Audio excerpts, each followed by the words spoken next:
Happy Sabbath and Happy New Year. I'm hoping everyone had a wonderful holiday season. I am so grateful to God that He has allowed me and all of us to see the first Sabbath of 2026. Aren't you grateful? Has anyone made any health resolutions for this year? No? Yesterday I heard a conversation between two people, and one of them said, "Oh, I just want to lose weight and just eat healthier." And the other person said, "Yeah, I started out the year going to the gym. The 1st of January, I was in the gym, and my intentions is to continue doing that." So I just was listening. I said, "Wow, some people still, consider the first of the year a good time to make resolutions." When it comes to that, some people really, really feel enthusiastic and motivated to improve, their health and any other spiritual goals and things like that. Others might say, it's a good idea, but in reality, you're setting yourself for failure and disappointment by mid-February.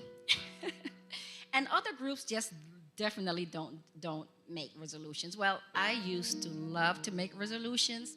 In fact, I used to love making them more than keeping them.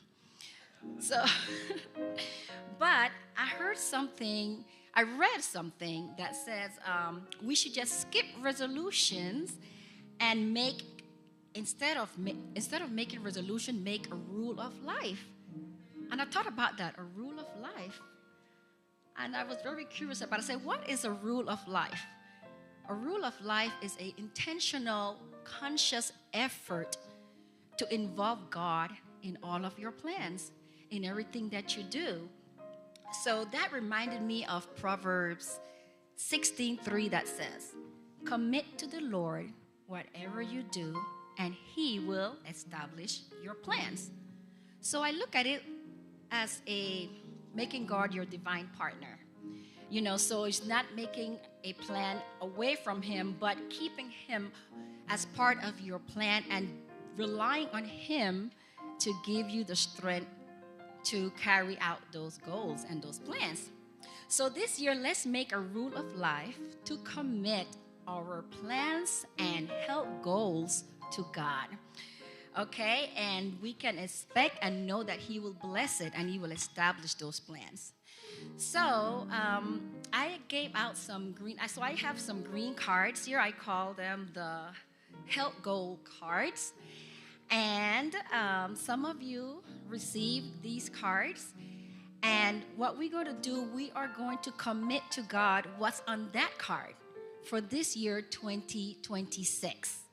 Okay, so if you receive a card, you can come up here and share what's on your card and what you commit to God. What are you going to commit to God to help you this year? So if you have a card, come forward. I have one. And I want to commit to God to exercise more often this year, because I know how important exercise is. So come and share